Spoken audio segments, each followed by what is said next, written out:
오늘의 묵상 한 장은 창세기 20장입니다. 오늘 또 생명의 말씀과 기도의 능력으로 천국을 실감하는 은혜가 있기를 원합니다. 창세기 20장 내용을 보면은 크게 두 단락으로 구성이 되어 있습니다. 1절부터 7절까지 내용은 아브라함이 이제 이주에서 그랄에 머물러 있는 그런 상황이 소개가 되고 있다면, 8절부터 마지막 18절까지 이 내용은 이제 아비멜렉이 아브라함을 책망하고, 그리고 아브라함은 아비멜렉에 변명하는 그런 어떤 내용이 소개가 되고 있습니다. 자, 1절 보시면 아브라함이 거기서 네게부 땅으로 옮겨가 가데스와 술 사이 그랄에 거류하며, 지금 이렇게 말씀을 하고 있죠. 우리가 성경을 통해서 살펴보면은요, 하나님께서 등장해서 하나님이 말씀하셨다 그러면은 그 모든 내용을 아주 안정적이고 또 우리에게 소망을 주고 살리는 그런 내용들이 기록이 되지만, 사람이 주어가 되어서 나올 경우에는 항시 모든 내용이 불안하고 또 불완전한 그런 내용들로 차고 있습니다. 오늘 20장 1절 역시 마찬가지로 하나님께서 말씀하시다라는 내용보다는 아브라함이 지금 주어의 자리에 지금 등장하고 있는 거예요. 그러니 그 다음 내용을 보면은 뭔가 좀 불완전한 내용들이 소개가 되고 있죠. 그의 아내 사라를 자기 누이라 하였으므로 그랄 왕 아비멜렉이 사람을 보내어 사라를 데려갔더니, 지금 그랄 왕 아비멜렉이 사라를 데려가 버렸습니다. 그러면은 아브라함 입장에서는 어떻게 됩니까? 아내를 빼앗기게 되는 거죠. 그리고 구속사적 내용을 통해서 보면은 하나님의 원대한 계획이 지금 무산될 수 있는 큰 위기가 2절에 소개가 되고 있습니다. 그런데 그 원인이 어떤 내용인가요? 20장 2절 내용을 보니까 그 아내를 자기 누이라 하였으므로 이렇게 시작하죠. 그래서 하나님께서는 끝까지 바로 아브라함을 사랑하고 계시고, 반면 아브라함은 끝까지 하나님을 의지하지 못하는, 하나님의 말씀에 신실하지 못하는 그런 모습들이 계속 반복돼서 소개되고 있는 것을 우리가 살펴보게 되죠. 자, 이 내용은요, 이미 창세기 12장 13절부터 20절까지 아브라함이 첫 번째 소명을 받고 이제 하나님의 말씀에 순종했을 때, 이제 가나안 땅에 도착하자마자 기근이 일어났잖아요. 그 기근을 피하고자 애굽으로 이주해서 애굽 왕 바로에게 동일하게 사라를 자기 누이라고 취해서 결국에는요, 아내를 빼앗기고 큰 수치를 당했던 일들을 이미 경험한 사실이에요. 그리고 이제 시간이 오래 지나서 약 24년이 경과되고, 그 사이에 하나님께서는 아브라함에게 약속하신 것을 얼마나 신실하게 이루셨는가. 그리고 계속해서 하나님께서 아브라함의 믿음을 성장 그리고 성숙시켜 주는데 계속해서 우리 하나님께서 끊임없는 은혜를 베풀어 주신 것을 우리는 살펴봤습니다. 그럼에도 불구하고 이제는 아브라함이 동일한 그런 죄악 가운데 놓여 있다는 거예요. 이것이 지금 믿음의 조상이라고 하는 아브라함의 현 주소를 그대로 볼 수가 있어요. 여기서 이제 우리가 생각해 볼 수 있는 내용은요, 예수 그리스도를 믿는 그 믿음이 아주 초창기든 오랜 시간이 경과가 됐던 많은 하나님의 이적과 기적과 표적, 이런 내용과 하나님의 놀라운 사랑을 경험했다 할지라도 연약한 육신은 동일한 그런 반복된 실수를 하고야만 그런 존재다라는 사실을 살펴볼 수가 있습니다.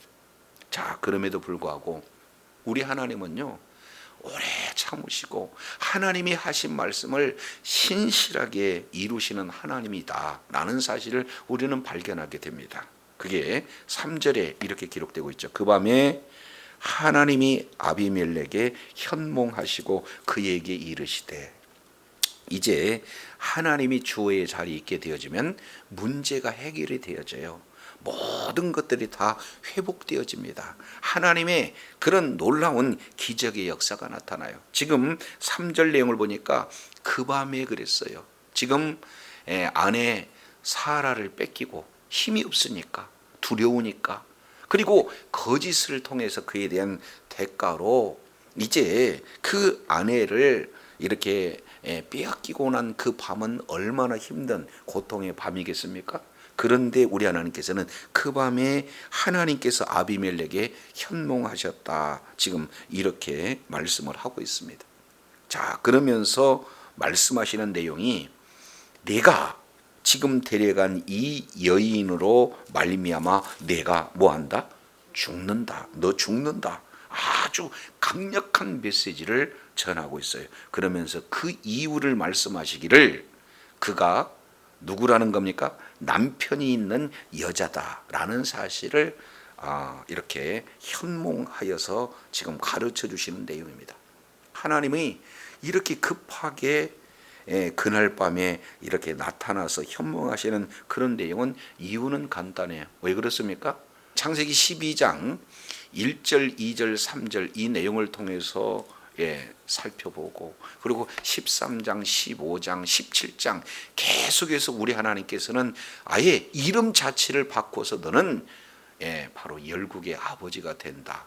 이것조차도 믿지 못하니까 우리 하나님께서는 아예 내년 이맘때에 내게 아들을 주는데 그 아들을 이삭이라 해라. 아예 이름도 주시고 그 이삭과 언약을 맺으시는 이런 최종적인 그런 언약을 이렇게 말씀했는데도 불구하고 아브라함은 동일하게 뭐 하는 거예요? 하나님 의지하지 않습니다.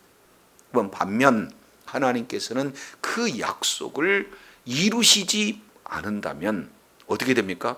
인간이 약해요. 부족해요. 죄악 가운데 이렇게 넘어질 수밖에 없는 존재. 그럼에도 불구하고 하나님께서는 아브라함에게 말씀하신 그 약속을 신실하게 이루시기 위해서 뭐합니까?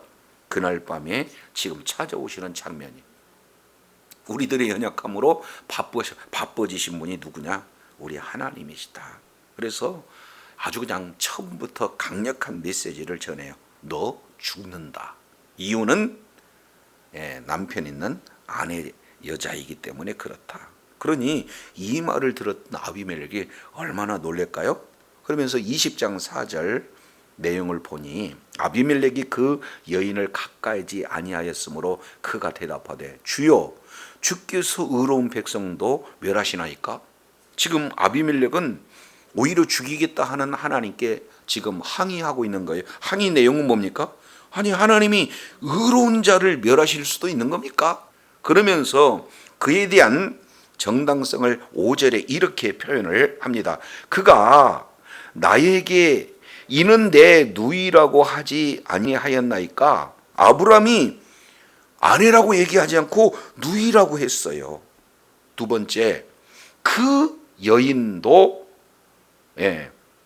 내 오랍이라고 하지 않았습니까? 그러니까 이것은 아브람만 실수하는 거예요? 아니면은 사라도 실수하고 있는 거예요? 엄밀히 따지면 같이 공모하고 있는 그런 내용이에요. 그러면서 하나님 나는 지금 두 가지 온전한 마음과 깨끗한 손으로 이렇게 하였습니다 라고 이렇게 하나님께 지금 항변하고 있는 내용들을 보게 됩니다. 아니 의로운 백성도 멸하시면 안 되지요. 그랬을 때 우리 하나님께서 6절에 하나님이 꿈에 또 그에게 이르십니다. 아주 친절하게 대답하시죠. 그래 내가 온전한 마음으로 이렇게 한 줄을 나도 알았다. 우리 주님께서 지금 아비멜렉에 대해서 수긍을 해줘요. 그러니까 우리 하나님은 전지전능하신 하나님이기 때문에 그 형편처지를 누구보다도 정확하게 알고 계세요. 그런데 여기서 놀라운 일은요 6절 그 다음에 보겠습니다. 너를 막아 내게 범죄하지 아니하게 하였나니 이렇게 말씀하고 있어요. 자 그러면은 엄밀히 따지면은 아비멜렉이 아브라함의 아내 사레를 이렇게 취한 것은 누구에게 범죄한 거예요? 하나님께 범죄한 거예요? 아브라함에게 범죄하는 거예요? 아브라함에게 범죄한 거 아니겠습니까? 그런데 하나님은 이 문제를 아브라함에게 범죄하게 하였다 하지 않고 내게 범죄하였다 이렇게 표현하고 있습니다. 우리들의 실수, 우리들의 연약함, 충분히 우리는 이렇게 신앙생활하면서 언제든지 드러낼 수 있는 그런 존재예요.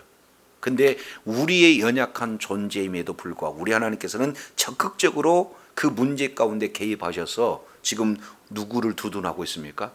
네, 하나님의 자녀 아브람, 언약의 백성 아브람을 지금 두둔하고 계시는 내용이에요. 이유는 간단합니다. 하나님께서는 아브람과 맺은 그 언약을 신실하게 지키시기 위해서 이런 내용이다라는 사실을 볼 수가 있어요.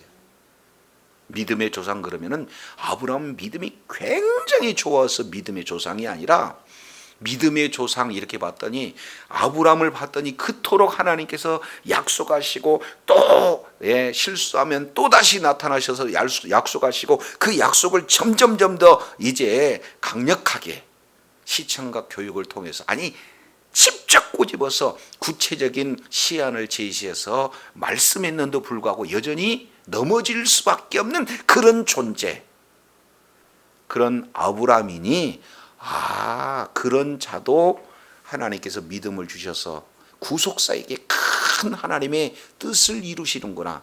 그러면은 이런 연약한 아브라함을 보고도 우리는 소망이 있는 거 아니겠어요? 그래서 믿음의 조상 아브라함을 여기서 이렇게 우리 하나님은 그대로 보여주고 계신 것을 보게 됩니다. 그러면서 배경을 설명하고 있어요. 네가 여인을 가까이 하지 못하는 것이 이 까닭이다. 왜 그러냐면 자 이제 그 사람의 아내를 돌려보내라. 우리 주님께서는 죽이겠다. 이유는 남의 아내다. 그러니 그 아내를 돌려보내라. 정확하게 제시를 하고 있어요. 그러면서 그 뒤에 성경에서 최초로 아브라함이 어떤 존재인가? 그는 뭐라는 거예요? 선지자다. 하나님의 종이다는 거예요. 선지자다는 거예요. 근데 지금 선지자의 그런 믿음의 상태가 어떤 내용인지를 우리가 살펴볼 수 있잖아요. 그러면서 말씀하시기를 그는 너를 위해서 기도할 자다라는 사실을 보게 되어져요. 그러면 그가 너를 위해서 기도하게 되어지면 네가 산다. 그러나 네가 돌려보내지 않으면 너는 죽는다. 살고 죽는 것이 누구에게 지금 결정이 되는 겁니까? 그렇습니다. 아브라함에게 결정이 돼. 우리 하나님은 이렇게 연약하고 이렇게 동일한 죄를 반복하고 이렇게 비겁하기까지 한 그 아브라함을 우리 하나님께서는 끝까지 신뢰하시고 그를 통해서 하나님의 약속하신 그 약속을 이루시기를 원한다는 사실을 우리가 보면서 정말로 신실하신 하나님, 이 사랑의 하나님을 우리가 만나볼 수 있게 된다는 거예요. 그렇지 않습니까? 지금 저와 여러분은 세상 사람들이 저와 여러분을 어떻게 본다 할지라도 하나님께서는 저와 여러분의 기도를 통해서 세상에 죽어가는 영혼들을 살리기를 원한다는 사실을 기억하시기를 바랍니다. 우리가 기도할 때 하나님의 자녀를 괴롭게 하는 하나님의 말씀에 대적해서 하나님의 뜻을 이제 꺾고자 하는 그런 자들을 우리 하나님께서는 살리신다는 그런 놀라운 메시지를 말씀하고 있어요. 그래서요 이제 잠자리를 청했던 아비멜렉이 화들짝 놀래가지고 모든 자기 신하들을 불러서 지금 있는 그대로를 당부합니다. 그러니 그 말을 들었던 모든 사람들이 다 두려워하고 있어요. 지금 현재 상황이 얼마나 심각한 상황이고 지금 현재 상황이 얼마나 긴박한 그런 상황인가, 이런 내용을 아비멜렉은 모든 자들에게 다 지금 알게 하는 거예요. 자, 그러면서 이어서 9절에 이렇게 표현합니다. 아비멜렉이 아브람을 불러서 그에게 이를 때 아니 네가 어찌하여 우리에게 이렇게 하였느냐, 내가 무슨 죄를 내게 범하였기에 내가 나와 그리고 내 나라가 큰 죄에 빠질 뻔하게 하였느냐, 내가 합당하지 않은 일을 내게 행하였도다, 이렇게 말하고 있는 것을 보게 됩니다. 10절 억울하죠. 아비멜렉이 또 아브라함한테 아니 내가 무슨 뜻으로 이렇게 했느냐, 도대체 이렇게 한 의도가 도대체 뭐냐 하고 겉으로는 아브라함을 지금 책망하고 있지만 속으로는 어떻게 돼요? 아브라함 배후에 있는 그 하나님을 두려워해서 지금 사정하고 있는 그런 내용들을 우리가 살펴봅니다. 여기서 이제 우리가 놀라운 사실은요, 자, 우리 인간은 시간이 지나고 그리고 하나님이 놀라운 은혜를 경험했다 할지라도 여전히 죄악을 반복해서 지고 있다는 사실. 동시에 내용을 통해서 보면은 우리의 잘못을 통해서 이제 얼마나 많은 사람들이 이렇게 큰 고난을, 고통을 당하고 있는가 하는 사실을 지금 살펴볼 수가 있습니다. 오늘날 마찬가지예요. 그렇지 않습니까? 교회가 정말로 소금과 빛을 감당하지 못한다면, 교회가 오히려 빛의 자리에 있는 것이 아니라 이런 잘못된 자리에 있게 되어지면은 그 세상이 얼마나 많은 고통을 당하고 있다는 사실을 우리는 이게 간과해서는 안 되는 거죠.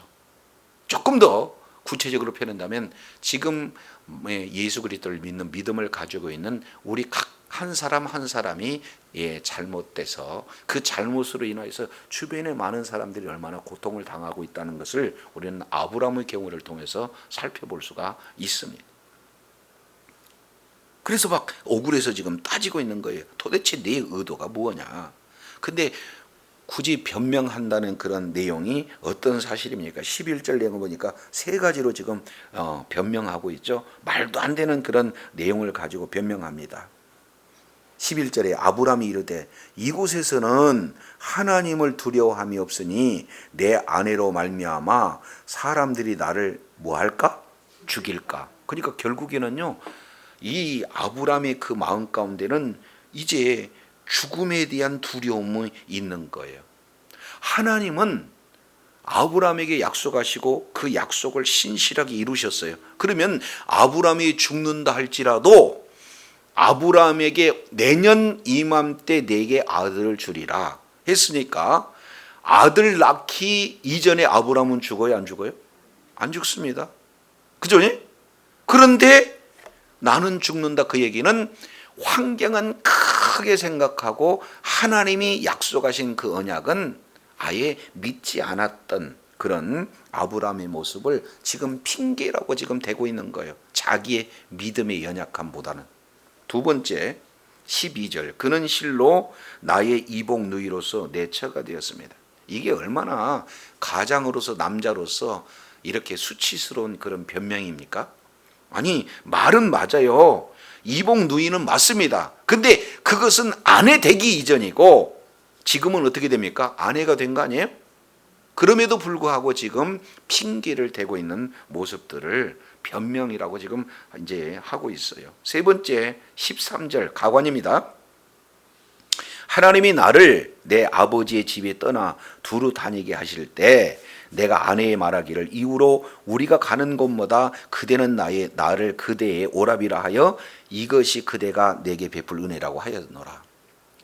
아니, 하나님께서 직접 찾아오셔서 하늘을 보여주고 땅을 보여주고 티끌 같은 내 민족, 그리고 이제 별의 수요 같은 내 민족, 그리고 아예 기간까지 정해서 내년 이맘때 내 아들을 주겠다. 이름도 아예 장명해서 이삭이라고 해라. 이 정도로 이렇게 진행하면은 하나님과의 맺은 그 언약을 더 신뢰해야 되겠습니까? 부부간에 지금 잘못된 언약을 진행하는 것을 더 신뢰하겠습니까? 이것을 지금 변명이라고 얘기하고 있어요. 바로 이런 모습이 믿음의 조상 그랬으니까 결국 아브라함의 모습은 똑같이 흘러서 우리들의 모습을 그대로 지게 단편적으로 보여주고 있다, 이렇게 볼 수가 있게 되었죠. 그런데도 우리 하나님께서는 이런 아브라함을 끝까지 이렇게 은혜 베풀어 주시고 이런 아브라함에게 끝까지 믿음 주시고, 그리고 마침내 아브라함하고 맺은 그런 언약을 통해서 큰 민족을 이루시고 그 민족의 후손으로 메시아를 보내주시고자 하는 하나님의 놀라운 원대한 뜻을 이루신다는 사실을 우리는 그저 감격할 뿐이죠. 자, 그러면 20장 14절 내용을 보니까 크게 네 가지 내용으로 지금 소개를 하고 있습니다. 첫 번째 14절 내용을 보니 아비멜렉이 양과 소와 종들을 이끌어 아브라함에게 주었습니다. 이 주고하고 있는 내용은 뭡니까? 자기가 남의 아내를 알았던 몰랐던 취했던 것에 대한 속죄의 의미로 지금 양도 소도 그리고 노비도 그리고 그의 아내 사라도 돌려보내주고 있는 내용이에요. 참 이게 세심합니다. 양, 소 누가 길러요? 그러니까 그의 기를 수 있는 노비도 주고, 가장 본질적인 내용은 아무리 양 노비를 준다 할지라도 사라 보내주지 않으면 안 되잖아요. 사라도 돌려보내줘요. 이것이 지금 아비멜렉이 자기 실수를 인정하고 속죄의 의미로 아브라함에게 후대하고 있는 내용입니다. 첫째, 둘째. 그래서 양소 노비를 주고 아내도 주고. 세 번째입니다. 자, 양소 노비를 주기만 하면 땅이 없으면 안 되잖아요. 그래서 15절에 아브라함에게 내 땅이 내 앞에 있다. 그러니 너 보기에 좋은 대로 구하라. 바로는요 12장 20절에 바로 아브라함을 추방시킵니다. 근데 여기서 아비멜렉은 뭐예요? 땅도 줘요. 그런데 더 아주 기가 막힌 내용은 16절에 사라에게 내가 은 천을 네 오라비에게 줘서 그것으로 너와 함께한 여러 사람 앞에서 내 수치를 풀게 하였다. 그래서 이 일이 다 내게 선하게 해결되었다. 땅도 주고 양도 소도 주고 치를 수 있는 노비도 주고 그리고 은까지 다 줘요. 아주 구체적으로 지금 보상해 주고 있는 그런 내용이에요. 그런데 이런 내용을 통해서 보니까 아비멜렉의 진정성이 그대로 보여집니다. 근데 그거보다 더 중요한 것은 17절 이렇게 표현을 하고 있어요. 아브라함이 하나님께 뭐하매? 기도하매 하나님이 아비멜렉과 그 아내와 그 여종들을 치료하사 출산하게 했다. 그러면 우리 하나님은 결국에는요 그 총 연약하고 그 총 부족하고 그 총 계속해서 시간이 지난다 할지라도 반복해서 지은 죄악 가운데 있는 그 총을 우리 하나님은 끝까지 어떻게 해요? 굳건히 세워서 아브라함의 기도를 통해서 아비멜렉을 그 가정을 그 모든 자들을 회복시키는 그런 놀라운 역사가 이루어지게 된다는 것. 그러니 20장 7절 다시 한번 봅니다. 이제 그 사람의 아내를 돌려보내라. 그는 누구다? 선지자다. 그가 너를 위해서 기도한다. 그리고 그가 기도할 때만 너 살아난다. 그가 기도하지만 너 죽는다. 이렇게 우리 하나님께서는 아브라함을 존귀하게 높이 세워줌으로 말미암아 아비멜렉은 살기 위해서 주절주절 변명하고 이제는 아브라함의 그 마음 가운데 조금도 의심을 갖지 않도록 세심한 배려를 이 아비멜렉을 통해서 보여주고 있어요. 그러니 아브라함은 그런 아비멜렉이 어떻게 돼요? 진심으로 기도를 했어요. 믿음으로 기도했어요. 그러니까 기도의 응답이 그대로 나타난 겁니다. 그래서 18절 여호와께서 이왕에 아브라함의 아내 사라의 영거로 아비멜렉의 모든 집을 태에 닫으셨다. 닫으셨던 태를 우리 주님께서는 뭐예요? 활짝 열어서 치료해 주시고 회복하는 그런 가장 결정적인 내용은 아브라함의 기도를 우리 하나님이 들어 사용하신다라는 사실을 보게 됩니다. 오늘 우리가 20장 내용을 통해서 우리는 여전히 연약하고 부족하다는 사실이에요.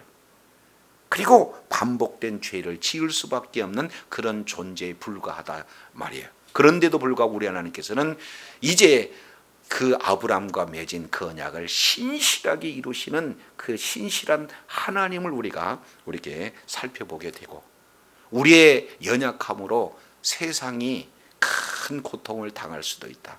나의 잘못으로 인해 내 주변 사람들이 얼마나 많은 고통을 당할 수 있는가라는 사실을 우리가 성경을 통해서 볼 수 있어요. 요나도요 사명을 감당하지 못했을 때 요나를 싣고 갔던 그 배에 있는 모든 자들이 고통을 당하고 많은 것들을 잃었잖아요. 그래서 우리의 빛과 소금의 역할을 감당하지 못하고 오히려 우리가 잘못하게 되어지면 주변에 많은 사람들이 고통을 당할 수 있다는 겁니다. 그런데도 불구하고 우리 하나님께서는 그런 자를 들어서서 기도를 통해서 회복시키고자 하는 놀라운 은혜를 우리가 살펴볼 수 있어요. 오늘 저와 여러분이 이 새벽에 나와 하나님 앞에 약속의 말씀을 믿는 믿음을 가지고 기도할 때 우리 하나님께서는 저와 여러분의 기도를 반드시 들어주실 줄로 믿습니다. 우리의 기도가 가정을 살립니다. 우리의 기도를 통해서 하나님께서는 이제 세상을 변화시키고 바꾸신다는 사실이에요. 끝까지 연약의 신실하신 주님 의지에서 오늘 또 말씀을 붙들고 기도함으로 하나님의 놀라운 일하심을 경험하며 우리 하나님께 더욱더 영광 돌리며 끝까지 존귀하겠음 받는 주의 사랑하는 자녀들이 다 되기를 원합니다. 기도하겠습니다. 하나님 아버지 감사합니다. 오늘 아브라함이 믿음의 조상이라고 한 내용들의 단면을 살펴보면서 아브라함은 약속의 말씀에 서지 못하고 넘어지고 자빠지는 모습들을 보게 됩니다. 신앙이 깊어져도 나이가 많이 이렇게 들어도 어떻게든지 아버지 하나님께서 그 언약을 상기시켜 주는데도 불구하고 동일한 그런 어떤 연약함을 이렇게 보면서 아브라함보다도 못한 우리들 계속해서 한번 이렇게 사랑해 주시되 그 사랑을 놓지 않고 끝까지 붙들어 주시는 그 이유는 바로 십자가에서 이루신 그 언약 때문에 끝까지 그 약속을 이루시기 위한 신실한 하나님을 오늘 또 말씀을 통해서 일깨워 주셨사온즉 이제 오늘 또 그러한 하나님의 사랑을 깨닫고 우리 주님이 베풀어 주신 그런 언약을 끝까지 부여잡아 오늘 또 이제 많은 영혼들을 살리며 끝까지 의로운 병기로 쓰임받는 복된 자리에 있게 하여 주옵소서. 우리 구주 예수님 이름으로 감사하며 기도드립니다. 아멘.